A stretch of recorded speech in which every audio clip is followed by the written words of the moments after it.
আজকে তোমাদের সাথে শেয়ার করব আমার ওমানের ছোট সংসারের কাজকর্ম, খাওয়া দাওয়া, এই টু জেড ছোট ছোট কিছু ক্লিপ নেওয়ার ট্রাই করেছি ওইগুলা।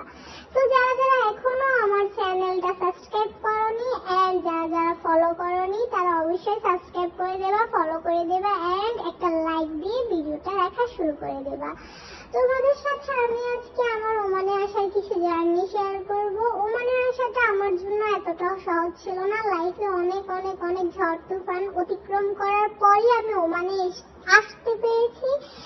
আর ওমানে আসাটা আমার জন্য অনেক বড় একটা স্বপ্ন ছিল। এই স্বপ্নটা আমি পূরণ করতে পারবো তা আমার আশা ছিল, বাট এত তাড়াতাড়ি পূরণ করতে পারবো তা ভাবতে পারিনি। তাড়াতাড়ি বলতে এখন তোমরা যদি বছর শোনো তোমাদের কাছে অনেক বেশি লাগবে, বাট আমার কাছে এই কয়েকটা বছর কিছুই না। আমি যে আসতে পেরেছি এটার জন্য আমার এখন শুধু মনে হয় যে আমি তাড়াতাড়ি এসেছি এন্ড আমার ইচ্ছা আছে আমি আমার মৃত্যুর আগ পর্যন্ত আমার স্বামীর সাথেই থাকবো।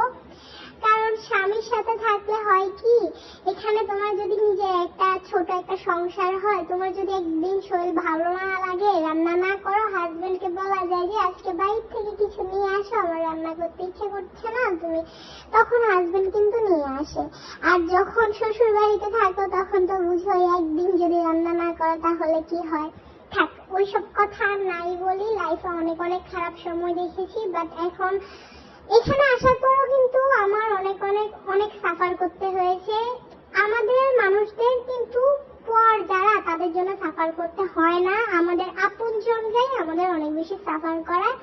আর আমার আর আমার হাজবেন্ডের বেলাও ব্যাপারটা ভিন্ন না। আমরা আমাদের অনেক আপনজনের কাছ থেকে অনেক বেশি সাফার করেছি।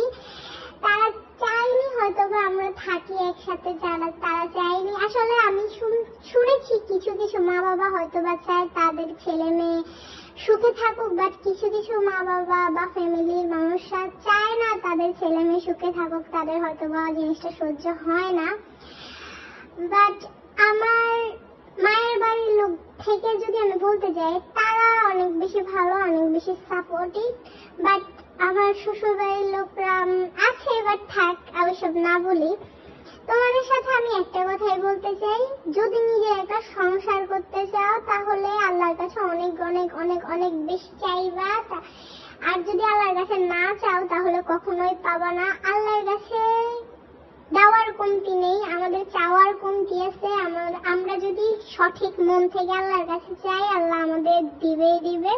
আর আমার লাইফ থেকে আমি প্রমাণ পেয়েছি, আমি যখনই আল্লাহর কাছে মন থেকে কিছু চেয়েছি আল্লাহ কখনো আমাকে ফেরায় নাই। বাট হয়তো কিছু কিছু জিনিস আমি আল্লাহর কাছে মন থেকে চাওয়ার পরেও আমি ওই জিনিসগুলো ভালোভাবে আল্লাহর মন জয় করতে পারিনি, তাই আমি ওই জিনিসগুলো পাইনি। বাট আমার লাইফে কোনো আফসোস নেই, কারণ আমি আমার লাইফের সব থেকে বড় পাওয়া পেয়েছি, সেটা হচ্ছে আমার স্বামীর কাছে আসা। আর আমার স্বামী হচ্ছে আমার জন্য বট গাছের মতো। একটা বট গাছ যেভাবে মানুষকে ছায়া দেয়, তেমনি আমার স্বামী আমার জন্য বট গাছ। সে আমাকে বট গাছের মতো সবসময় ছায়া দিয়ে গিয়েছে, সবসময় আমাকে সাপোর্ট করে গিয়েছে।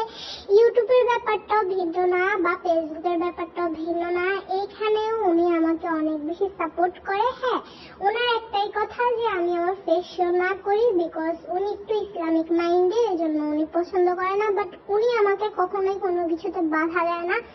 উনি চায় যে আমি অলওয়েজ সবকিছু নিজের মন থেকে করি, ভালোভাবে করি, আমার মন যাতে খুশি হয় সেই কাজটাই আমি করি। উনি কখনোই আমাকে বাধা দেয় না।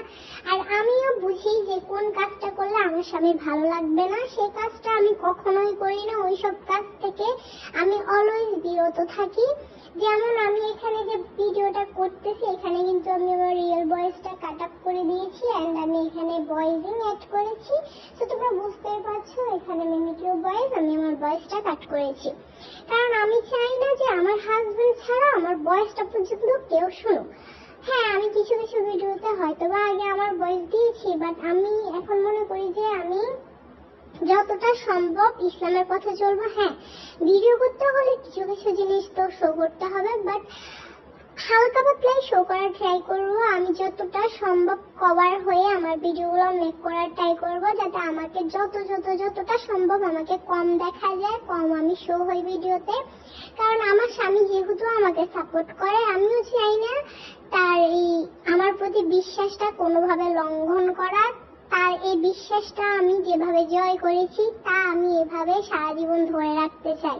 আর তোমাদের একটা কথা বলবো, স্বামীকে অলওয়েজ ভালোবাসবা, শুধু স্বামী তোমাদের সাপোর্ট করবে, তোমরা হাজবেন্ডকে সম্মান করবে না, ভালোবাসবে না, তা কখনোই হতে পারে না। তোমাদের হাজবেন্ড যদি তোমাদের ভালোবেসে থাকে, সাপোর্ট করে থাকে, তাহলে তোমরাও ট্রাই করবা তোমাদের হাজবেন্ডের মন জুগিয়ে চলা, তাদেরকে সম্মান করা, তাদের যোগ্য মর্যাদাটা দেওয়ার।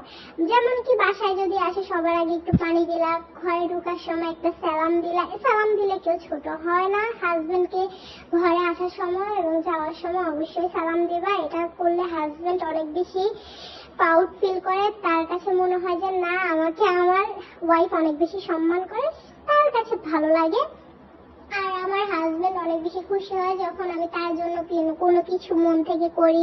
কোনো একটা রান্না যদি আমি ভালোবেসে তার জন্য রান্না করি, সেটা যদি মজা না হয়, সে অনেক মজা করে খায়। আর এই জিনিসটা আমার অনেক বেশি ভালো লাগে। আমি আল্লাহর কাছে অনেক অনেক অনেক বেশি কৃতজ্ঞ। আমি এমন একজন স্বামী পেয়েছি যে আমাকে অনেক বেশি ভালোবাসে, অনেক বেশি সাপোর্ট করে, এন্ড আমার ছোট ছোট এফোর্ট গুলাকেও সে অনেক বড় হিসেবে দেখে।